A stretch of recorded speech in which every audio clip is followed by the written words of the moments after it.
Msikilizaji, mjadala wetu leo unaangazia athari za kiuchumi na kibiashara zilizosababishwa na mzozo wa Mashariki ya Kati, ambapo kwa takriban mwezi sasa Marekani na Israel zimekuwa zikifanya mashambulizi makali dhidi ya Iran kuanzia tarehe 28 Februari, na kwa upande wake Iran nayo pia imejibu kwa kuzishambulia Israeli na nchi kadhaa za Ghuba, mashambulizi ambayo yamebadilisha sura nzima ya nchi za Kiarabu, lakini na kwenda mbali zaidi ya hapo. Kikubwa zaidi ya yote, Iran ilizuia safari za meli zipitazo katika mlango bahari wa Hormuz, ambapo zaidi ya 20% ya mafuta hupitishwa kuelekea nchi nyingi duniani. Miongoni mwa nchi zilizoathirika na hilo ni bila shaka za Afrika. Tayari nchi kadhaa zimeripoti uhaba wa mafuta. Ili kuzungumzia kwa undani zaidi athari za mzozo huu wa Mashariki ya Kati na juhudi zilizopo kumaliza, tunaye Charles Mwijage ambaye ni waziri wa zamani wa viwanda na biashara Tanzania, ambaye pia ni mtaalamu wa biashara hasa katika sekta ya mafuta, Bwana Shaban Mwalimu ambaye ni mchambuzi wa uchumi kutoka Kenya, na Abdul Fattah Musa, mchambuzi wa masuala ya Mashariki ya Kati. Pengine tuanze nawe Bwana Abdul Fattah Musa. Mwezi mmoja tangu Israel na Marekani kuishambulia Iran, hali ikoje sasa Iran kwenyewe? Iran kwenyewe, vita hivi vimeathiri hali ya uchumi ya Iran ambayo tokea kabla ya kuanza vita ilikuwa ni tete kabisa. Hali kiujumla imeathirika kutokana na vita hivi, na labda nielezee tajiriba yangu binafsi ambapo niliondoka siku 10 takriban baada ya kuanza vita, wakati nikiwa naondoka mjini Tehran. Chombo ambacho tulitumia kwa ajili ya usafiri ilivyozoeleka kutokana na kwamba Iran ndio nchi ambayo inauza mafuta kwa bei rahisi zaidi duniani. Tulipofika kwenye sheli ya mafuta kwa ajili ya kutiliwa mafuta, dereva aliyetupakia alituambia kwamba hakuweza kupatiwa kiwango chote cha mafuta aliyotaka, na baada kwa hivyo akalazimika katika kila hatua ajaribu kusimama kwenye kituo tofauti ili kuongeza mafuta, kuonyesha kwamba ni kwa kiwango gani vita hivyo athari yake vilikuwa tayari vimeshapelekea hali ya ndani ya Iran katika suala la nishati pia liwe limetatizika. Na hivi ninavyofuatilia habari za huko ni kwamba hivi sasa kumekuwa mafuta yanatolewa kwa sura ya mgao maalum. Kwa hivyo hali ya kiuchumi ndani ya Iran yenyewe, pamoja na kwamba mafuta ni kitu kinachouzwa kwa bei rahisi kuliko hata kulinganisha na maji, lakini kiujumla ni kwamba vita hivi vimeathiri hali ya kiuchumi ndani ya Iran. Na tukiwa bado tumesalia nawe Bwana Abdul Fattah, kumekuwa na heka za kutaka kuwepo mazungumzo. Rais wa Marekani Donald Trump anasisitiza kwamba yeye anafanya mazungumzo na viongozi wa Iran, lakini serikali ya Iran inashikilia kwamba hawana nia kufanya mazungumzo angalau kwa sasa. Kuendelea huko kujikokota kwa juhudi za kidiplomasia kunaiweka wapi kanda hiyo ya Mashariki ya Kati?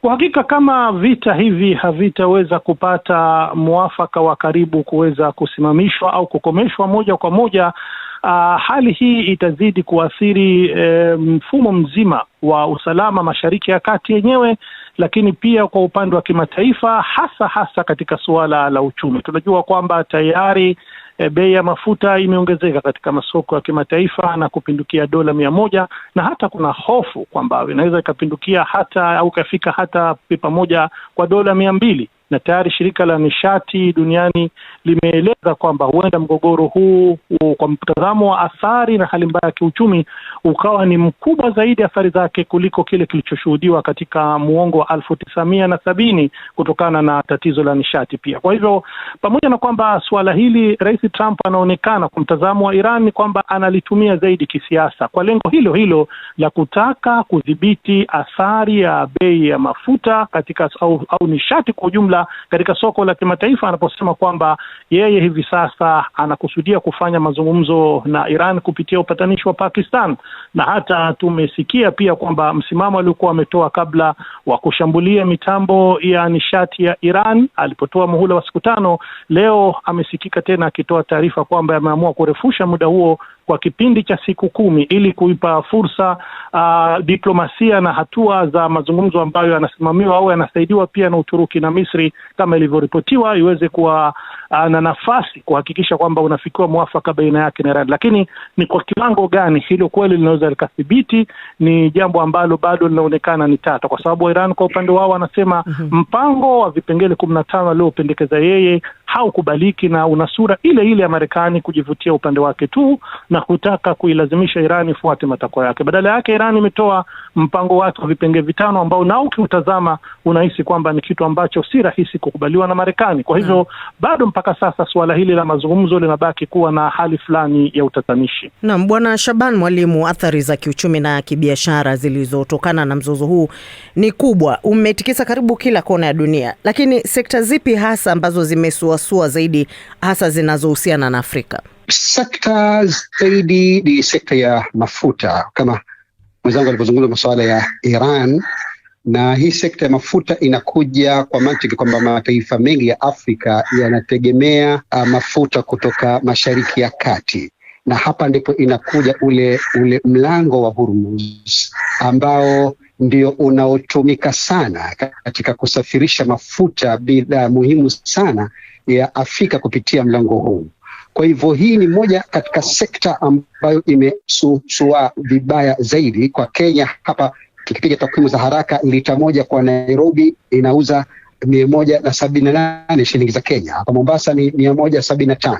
Kuonyesha kwamba moja kwa moja hii ni sekta ambayo imeathirika. Lakini sana kwamba kiuchumi, unapoona athari katika sekta ya mafuta, moja kwa moja inapelekea athari katika swala zima la bidhaa. Yani hapa bei ya bidhaa kupanda, kwa sababu pia uelewe mafuta yakipanda huathiri sana sekta ya uzalishaji na sekta ya usafirishaji. Na hapa ndipo nakuja lile tunalosema ni mfumuko wa bei kupanda maradufu, ambapo hali hii mwananchi wa kawaida inabidi aende zaidi kwenye mfuko zaidi kujiumiza zaidi. Afrika haiwezi kujitegemea katika uzalishaji wa mafuta, Bwana Charles Mwijage, kwa sababu kulingana na Umoja wa Afrika unasema kwamba uzalishaji wa mafuta ghafi barani Afrika unakadiriwa kuwa karibu mapipa milioni 10 kwa siku, ikiwa ni sawa na 10% ya uzalishaji wa mafuta ghafi duniani.